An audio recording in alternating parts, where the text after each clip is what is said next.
Here we have the two poses, and what I'm going to do is set up an arc to try to track where some of these movements are happening. So to do that, I'm going to create another layer, and I'm going to set up a different color, maybe a reddish color, to track this movement that's happening here. So let me turn on the onion skinning, and on this layer I will see that this kind of does a little bit of a movement like this as it goes up and over the body of the lute, or the neck of the lute. And what's neat too is I can set up the reverse of this. Gonna use a slightly different red for that, and you can see that the reverse of this is going to be this arm moving backwards, so there's going to be kind of a subsequent movement back up and into here. And you can call that essence, you can call that gesture, but that's the movement of the limb as it comes forward and backwards. If this is just a background character, we want that to be as simple and mechanical as possible. If this is a background character that we're trying to draw attention to, or a main character, we're going to want to make that as artistic as possible. I'll go ahead and call this flow for the time being, because it really is more about how the movement's happening. And we may or may not use that. Right now it's set to being a purplish color. If you look here, if I double click on this, I can switch that outline color to more of a red, which just matches our colors that we placed on it. Another option is with these colors both selected, we can turn them into a symbol. So what I am going to do is go ahead and convert them to a symbol. As a symbol, I'm going to call them flow arrows.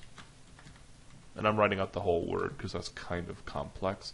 001, you know, I like to set things to camel caps, which means there isn't a space in between. We use a uppercase letter to indicate the new version. 001, it just means we can have multiple versions if we're working on a large project. Set this to a graphic. Library root is fine. Okay, and you'll see that in your library you now have these arrows. I'm going to go to the properties of the individual arrows. To do that, I'm going to hit V as in victory to select them. And underneath color effect, I'm going to select alpha. And my alpha is already set to 32. Might want to, 36 is fine. Set this to locked for the time being so they're not in my way. And I'm going to move on to another layer.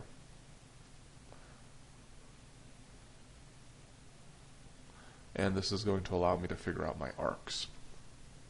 So, with my arcs, when I was a student, I probably would have found this business here rather confusing, which is to show this movement occurring over the top. With more experience, though, I can tell that I want to have that there so I can see what I'm setting up. Now you notice I'm playing around with the locking mechanism here. One of the most annoying things about Flash is that when you lock a layer, you can no longer see through it and use your onion skinning. Don't know why they would do that, probably just to torment us. This is the sort of things that happen when non-artists do things. Okay, so with this hand, you can see that there's kind of a movement of this as it goes up and over it. What's happening in here is there's a bone on top of a bone that sort of rotates over it, and that's called the radius. The radius is that kind of thing that allows your arm to switch around. It's not your wrist bones that actually make your hand supinate and pull away from the body, but rather it's a little kind of rotating thing. It's actually got like a little gear here that allows it to rotate up and over. It rests on something called the ulna. Now the ulna back here at the elbow, that's your funny bone. If you hit it, that's what causes all the nerves in your hand to kind of spaz out. So it rotates over those, and then the bending and some of the subtler movements happen here in the sesamoid bones of the wrist.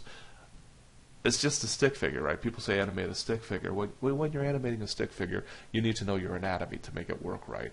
And of course in here you have kind of a bit of a condyle, or sort of a spool-shaped hinge joint that it works off of. So that's how you get the subtle movement of this hand. We'll get a little more into that as we proceed. But I feel like with the arc is a little more subtle than just kind of a sawing motion that we might have seen. And that's part of why I also had this bow of the lute or the sitar go up and over the top. So let me go into here, select maybe an orangey orange, and hit B for brush. And we'll just see that from here there's a movement that kind of goes from this position up and then over and then slightly around. Annoying, isn't it? And when it comes back, that same motion is going to have a tendency to go. I'm going to pick a yellowy orange. Hopefully that shows up. I may have to switch to a green.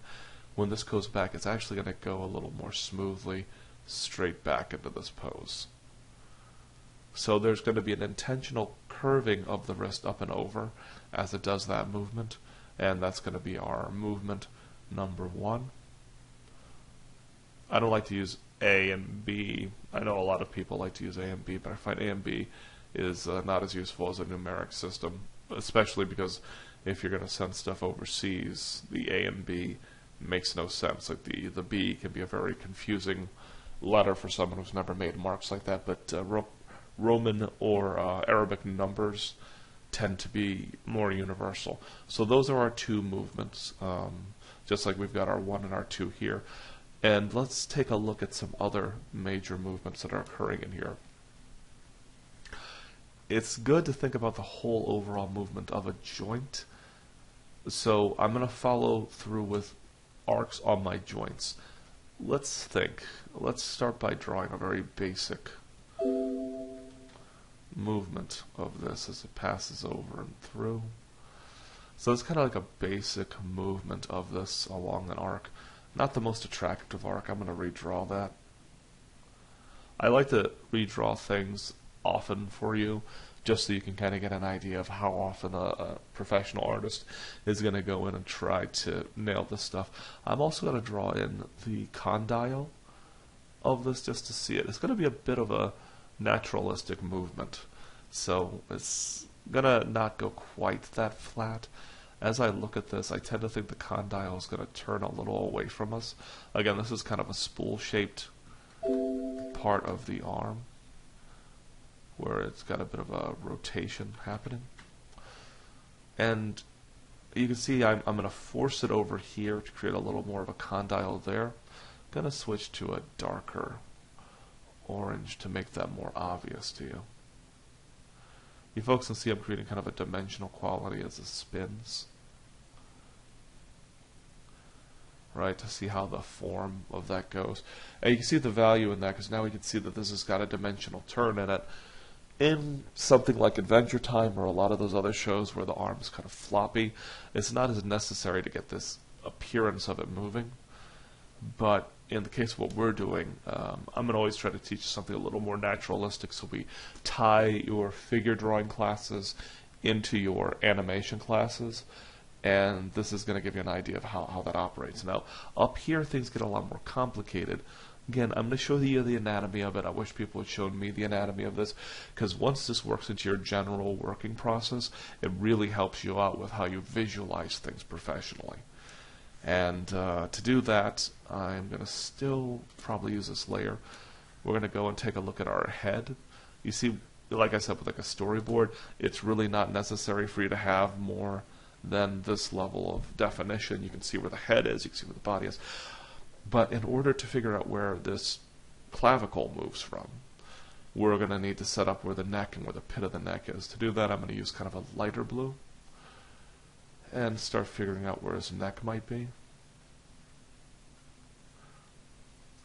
And his neck, of course, is going to, for this I am going to create another layer. Drag it. Did that create another layer? Let's see. This is the fun part for Brandon, where he has to move stuff around using a pen, which is not made for it. No additional layer. And you're thinking, oh, Brandon, you make so many layers, I'm going to strangle you. But you really do need a lot of layers. And this is where knowing how backbones work is important. I can see there's kind of a hunch in his back. So I'm not really coming from the top of the head out through the back of the body. Often people are like, oh, you want to start at one end of a spine or to the other. But sometimes that's not the easiest way to build something. So we can kind of build this down to here. And I know the tailbone's going to come this way. I'm going to draw in his pelvis. Right, when I drew this overall simple figure, I could visualize all of this internally. Again, go to your life drawing. You need your life drawing to understand that. And we're going to take a break now and come back to this in a little bit and work on the clavicle to get this to work right. Okay,